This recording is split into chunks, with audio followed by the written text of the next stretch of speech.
মৰাণ টেঙা দলঙত ভয়ংকৰ পথ দুৰ্ঘটনা। কিয়া ছনেট আৰু বলেৰো পিকআপৰ মুখামুখি সংঘৰ্ষত 3জন লোক আংশিকভাৱে আহত। ডিব্ৰুগড় জিলাৰ মৰাণ আৰক্ষী থানাৰ অন্তৰ্গত মৰাণ টেঙা দলঙত 37 নং ৰাষ্ট্ৰীয় ঘাইপথত কিয়া ছনেট AS01FK 0055 আৰু বলেৰো পিকআপ AS06CC 3272 মাজত মুখামুখি সংঘৰ্ষত দুয়োখন বাহন সম্পূৰ্ণৰূপে ক্ষতিগ্ৰস্ত হোৱাৰ লগতে বলেৰো পিকআপ বাহনখন পথৰ ওপৰত বাগৰি পৰে।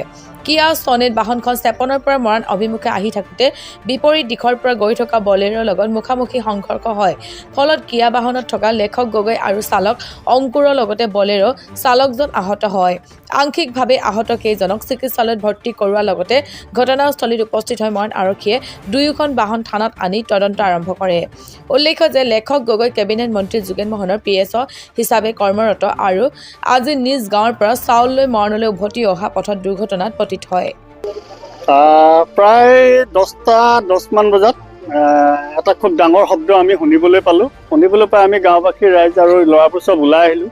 ওলাই আমি দেখিলোঁ যে এখন বলেৰো মৰাণৰ ফালৰ পৰা আহি আছিলে আৰু এখন ক্ৰেটা আপোনাৰ চেপন ফালৰ পৰা আহিছিলে। দুইখন মুখামুখি খুন্দা মাৰিছে। খুন্দা মাৰি দুইখন চিটিকি পৰিছে মানে। তাৰপিছত গোটেই ল'ৰাবোৰ আহিলে, আহি আমাৰ মানুহবোৰে এই ক্ৰেটাৰ মানুহকেইজনকো মেডিকেল পঠিয়ালে। তাৰপৰা যিজন বলেৰো ল'ৰা আছিলে, যিজন চালক আছিলে, তেওঁ অতিপাত মদ্যপান কৰি আছে। গতিকে তেওঁকে এম্বুলেঞ্চত আমি পঠিয়াই দিয়া হ'ল। বলেৰোজন চালকজন তেনেকৈ বৰ বিশেষ হোৱা নাই, কিন্তু ক্ৰেটাৰজনৰ কাণৰ পৰা তেজ ওলাইছে, আমি এইটো দেখিছোঁ। ক্ৰেটাত মইতো এজনে দেখিলোঁ।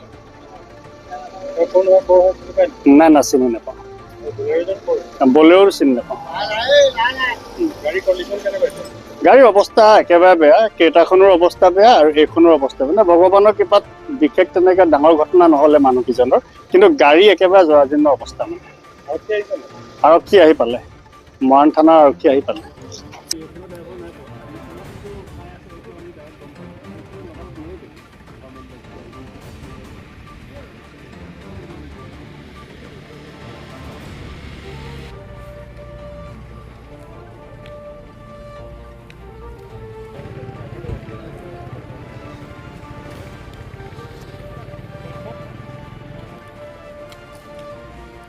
ডাঙৰ প্ৰব্লেম এটা যিকোনো ফুটে যাব যাব গৈ পাই খাই ওলাই আহিছোঁ নাই